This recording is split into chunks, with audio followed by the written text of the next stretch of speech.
I've already lost count of the days since they relieved me of duty. Strange how years of your life can just vanish in the blink of an eye. And in a flash, you've got nothing but time.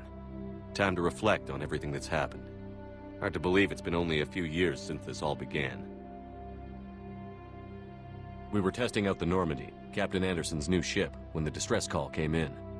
An Alliance patrol on Eden Prime had been attacked. They'd seen something they couldn't explain. And whatever it was massive. I hit the ground with my lieutenant, Caden Olenko. A good kid, loyal, by the book, with a talent for biotics. We came across the lone survivor of the patrol, Gunnery Chief Ashley Williams. A soldier to the core. Tough, disciplined, ready to take on whatever came her way. Ashley joined up with us and took us to the spot where she lost her squad. That's when we saw it. The ship. Like nothing I'd ever seen. It was massive, scorching the colony and everything around it as it blasted away. We followed the path of destruction to an artifact, a beacon left by a long-dead race called the Protheans. The colony had dug it up, and whoever attacked them had tried to take it. Chief Williams made the mistake of getting too close. It hit her with some type of energy. I grabbed her and threw her out of the way. That's when it hit me. Hard. Every muscle in my body went rigid. I couldn't move, could barely breathe. Everything went black. And then I saw something. A vision. Dream. Nightmare. By the time I woke up, we were halfway to the Citadel on our way to meet the Council. I was expected to explain what I'd seen. Anderson came along. So did Adina, our political representative on the Citadel. With those two heavyweights, it seemed reasonable we could persuade the Council that the ship we'd seen was a potential threat, as was the individual behind the attacks. The main suspect for the Eden Prime massacre was a Turian Spectre named Saren. He'd been seen by one of the survivors from the colony at Eden Prime, and there was some evidence to suggest that the ship was connected to Saren. But even Adina's pointed accusations weren't enough to convince the Council. They just couldn't believe one of their chosen elite Spectres could be guilty of something like that. They needed proof, which meant I needed proof. Fortunately, I wasn't alone in my search. Garrus, another Turian, wanted to help. A top agent for Citadel Security. Despite orders from his superiors that he shouldn't get involved, he told me he was suspicious of Saren, and he had some useful leads. More importantly, he was willing to share them. That led me to Rex, the biggest, nastiest-looking Krogan bounty hunter I'd ever seen. He turned out to be more than just a brute. It was his intel that led to a fugitive with incriminating evidence on Saren. The fugitive turned out to be an energetic little Quarian named Tali. A tech expert with a knack for hacking, she'd procured some information on Saren. Evidence that proved Saren was dirty. Tali's evidence proved that Saren was responsible for the massacre on Eden Prime, and that the immense warship we'd spotted was in fact Saren's flagship. But it went much further. Saren was trying to find a way to bring back a race of sentient machines from dark space. Machines allegedly responsible for cleansing the galaxy of all organic life. These Reapers were blamed for wiping out all life 50,000 years ago, including the Protheans, then disappearing back through the mass relays to dark space, leaving no trace they'd ever been. That explained why Saren was after the beacon, and it made some sense out of my visions. But not much else. We couldn't convince the Council that the Reapers were a threat, but they agreed Saren had to be stopped. They stripped him of his Spectre status and gave me the honor of becoming the first human Spectre. My first task? Bring down Saren. Anderson decided to stay behind, giving up his ship, the Normandy. He told me I would need it more than he would. He also pointed me in a direction. Liara, a Prothean expert, adept in biotics, and maybe most importantly, daughter of Benezia, Saren's top lieutenant. And like most Asari, as beautiful as she is intelligent, and born with a unique ability to meld with other species. Liara was able to help me decipher some of the vision the beacon had given me. Nothing concrete, but it gave me some clues. And a new appreciation for the Asari. Her technique for accessing my vision was unexpected, but not at all unpleasant. Ashley was a little concerned about the connection I shared with Liara. As commander, I knew either relationship had the potential to interfere with the mission.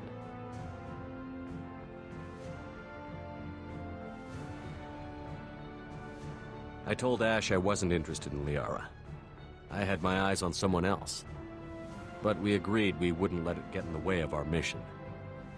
Finding Saren. Thanks to Liara's help, we had our next lead. Venezia. Saren had taken her to Novaria, where he'd enslaved a dangerous race of insect-like creatures, the Rachni. He ordered Venezia to use the same technique Liara had used on me to extract information from the Rachni Queen. The Queen's drones were everywhere, and they weren't happy. We had to fight through hundreds of them to get to Venezia. By the time we arrived, Saren was gone. With the information. I tried to reason with Venezia, but Saren had indoctrinated her. He had somehow acquired the ability to control people's actions and wills. Venezia wouldn't surrender, and Liara was forced to watch her mother die in her arms. And I was left with an angry, dangerous Rachni Queen to deal with. She claimed her drones would do no harm if I released her. But the Rachni had terrorized the galaxy before. I couldn't do it. I wouldn't doom an entire species for past sins. And the Queen was true to her word. She left and took her army of drones with her.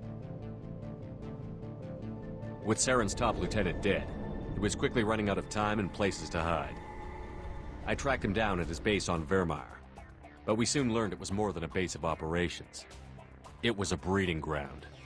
Saren was breeding an army of Krogan.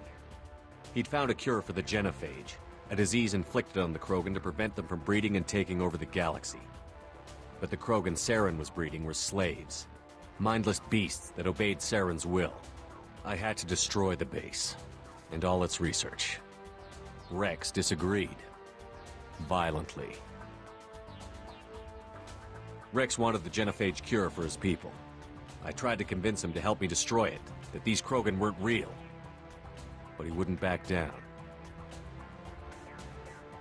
Fortunately, Rex is smarter than he looks. He realized this wasn't the way to help his people, and that Saren was the real threat. When we finally got to the center of the base, I realized just how close Saren was to completing his plan. He was already in communication with the Reapers. Sovereign, Saren's flagship we'd all assumed was just a ship, was a Reaper. It spoke to me, threatened me. I could feel the menace it had for every living thing. It wanted me dead. It wanted us all dead. And I knew it was capable of doing just that. What I couldn't understand was why Saren would help it. But there was no time to think about it. Sovereign knew where we were. We had to destroy the base and get the hell out. I split up my team in 2 squads, sending Ash with one and Caden with the other as a distraction. We had a nuke, and we planned to use it. Before we could detonate the bomb, Saren showed up. We fought. I stalled him to make time for my team. And in talking to him, I realized the truth. It wasn't Saren who was indoctrinating everyone. It was Sovereign. The Reaper. And Saren was in deeper than all of them. He tried to convince me he was still in control. Said he found a way to reduce the Reaper's influence, but he was kidding himself. Or believing the lies Sovereign was telling him. Before I could convince him to stop, he ran, leaving me just seconds to extract my squad mates. I tried, but I wasn't fast enough. I could only save one of them.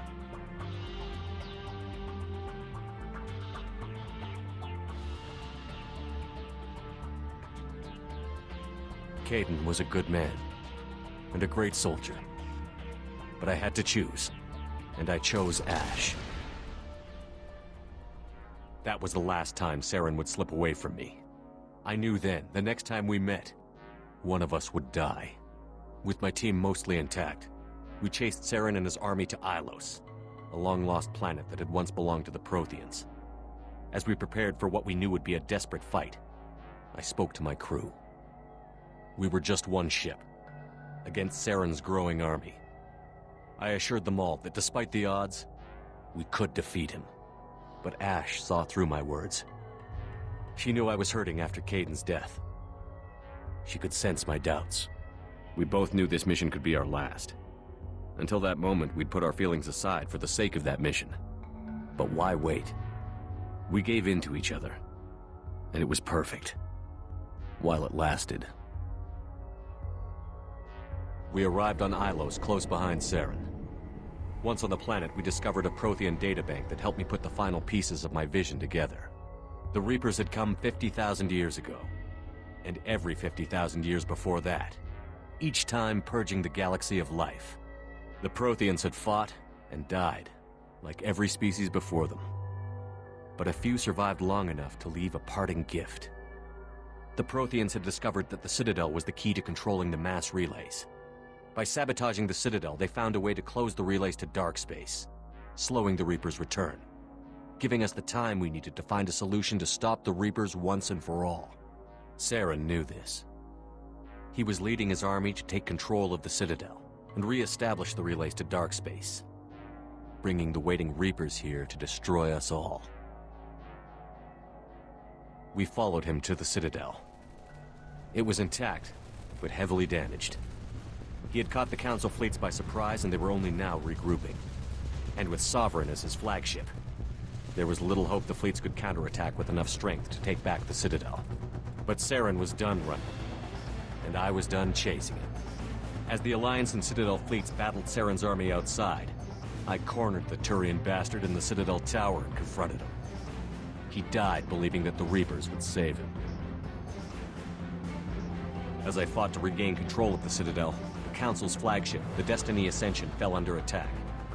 Despite Saren's death, Sovereign and Saren's army continued to fight. The Council was aboard the Destiny Ascension, and they were requesting assistance. But I knew in order to help them, I would have to put our Human Alliance fleet in jeopardy.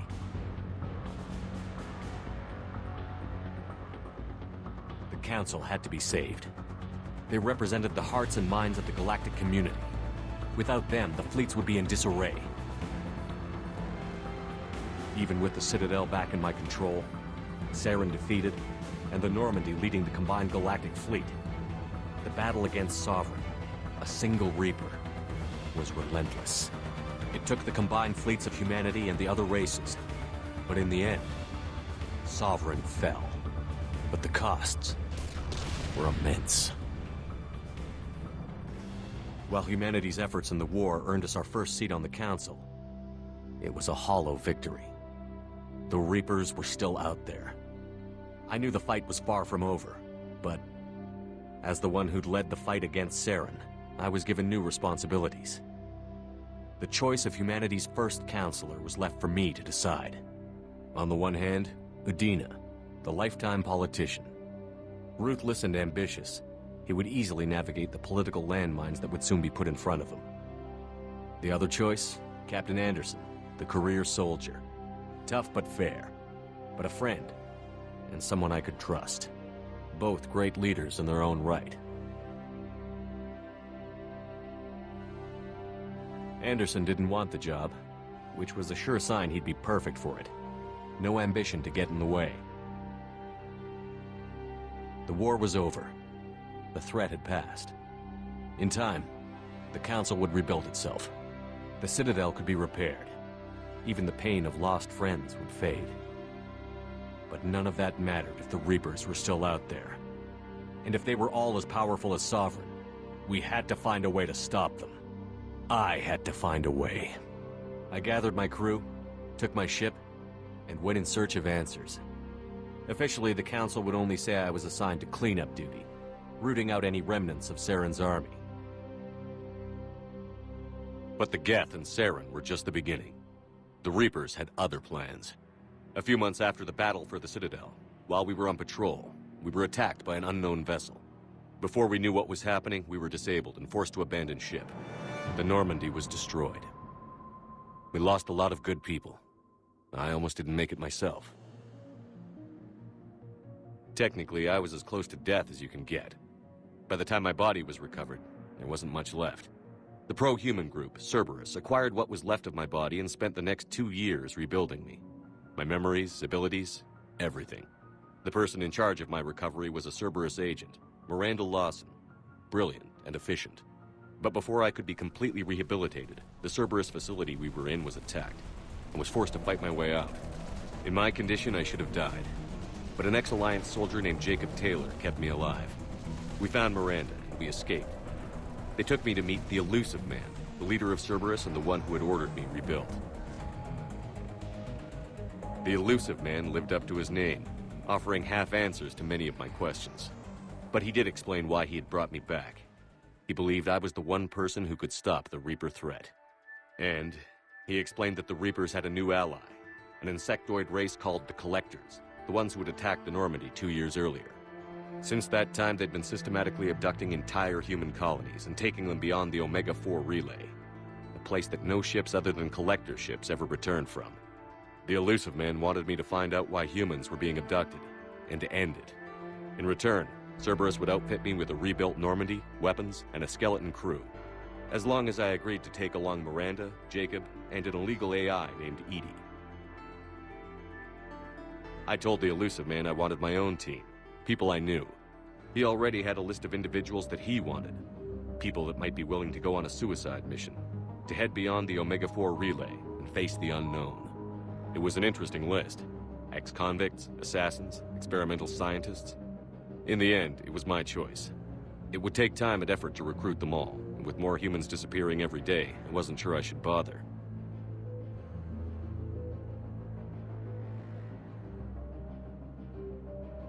I decided I needed all the help I could get. Recruiting the team took me all over the galaxy. Along the way, I met some old friends. They were quick to join, despite the risks. As for the rest, finding them and convincing them to join me on a suicide mission was difficult. But keeping them from killing each other was next to impossible. They only had to stay alive long enough to complete the mission. I wasn't sure what difference it would make if they were happy doing it. But if we were going to survive this, our best chance was to make sure everyone was working together. I tried to recruit and reconnect with a few of my old squad, but they were suspicious of Cerberus. No doubt why they weren't on the Elusive Man's list to begin with. Worse, they had moved on. For 2 years, they'd believed I was dead and lost. Now I was headed off on another suicide mission. If things were going to get better between us, it would take time. But I was running out of time.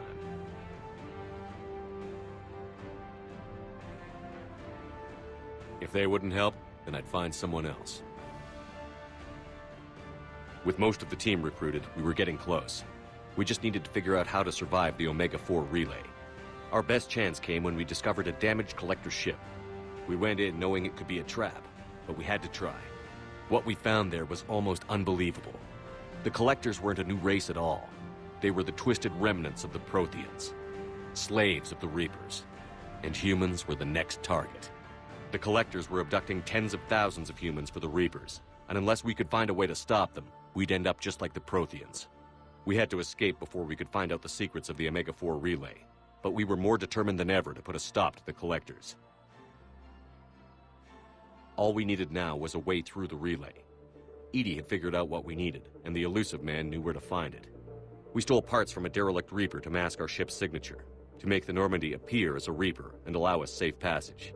As soon as we had what we needed, Joker and Edie began testing. But while I was away on a mission with the team, the Collectors attacked the Normandy, determined to destroy it before we could finish the tests. Joker and Edie did their best to fight them off. They saved the ship, but the entire crew was abducted, taken beyond the Omega-4 relay. Jacob wanted to go immediately and rescue the crew. Edie and Miranda wanted more time to prepare before we attacked. We had everything we needed to get through the Omega-4 relay safely. I wouldn't risk the lives of the crew by waiting. Eventually, we were ready to go. I gathered everyone to go over the plan. We all knew this was likely a one-way ticket. The team was as ready as they could be, but they were nervous. We knew this could be our last day together. We were scared and looking for reassurance. Some of us found it in each other.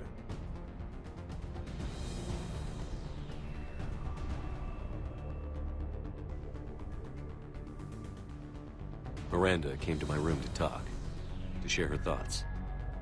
We spent the night together, comforting each other. The day of the attack, everything went as planned, at first. The Normandy made it safely through. As we scanned the wreckage of all the ships that had failed before us, we found what we were looking for. The Collector base. And guarding it, the ship that had destroyed the Normandy 2 years ago, and almost ended my life. But this time, we were the attacker. The Normandy sustained heavy damage. We lost some of the team, but eventually we destroyed the Collector ship, and made our way to their base. We knew the fighting inside would be brutal. We arrived intact, and the team was strong, resilient. We repelled every attack thrown at us. Eventually, we made it to the heart of the base. To this day, I can hardly believe what we saw there. The collected humans had been dissolved, transformed and repurposed to create the frame for a new Reaper. A massive human Reaper abomination. We had no choice but to destroy it. The battle caused severe damage to the base, but we needed to destroy it completely. As I prepped explosives to finish the job, we received a message. The elusive man. He didn't want us to destroy the base at all. He wanted to preserve it. He wanted to study how the humans were transformed into the abomination we'd seen. To use the technology of the Collectors to help defeat the Reapers. I always suspected the elusive man had his own motives, but I couldn't agree with him on this. We had stopped the Collectors. We would find a way to stop the Reapers without sacrificing our morality in the process. We destroyed the base, completely, and escaped back through the Omega-4 relay. The mission was over, but we paid a price for our success. We lost almost half the team, but at least we were able to rescue the crew in time. And in the end, we stopped the Reapers from creating a human Reaper abomination. And we bought everyone just a little more time. If only there was more time. The Reapers are still coming. Every day a bit closer. I handed every piece of intel on the Collectors and Cerberus over to the Alliance brass. They're not sure what to make of it, but at least they're listening. I just hope they figure out what to do about it soon, before time runs out for all of us.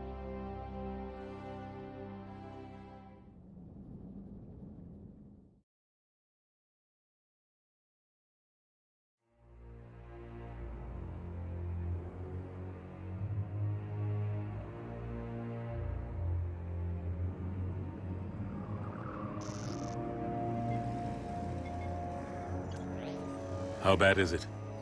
Bad. We just lost contact with 2 of our deep space outposts. There's something massive on long-range scanners. Is this what Shepard warned us about? I'd stake my life on it. How long do we have? Not long. I sent word. The fleets are mobilizing. God help us all.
Commander, you're not supposed to call me that anymore, James.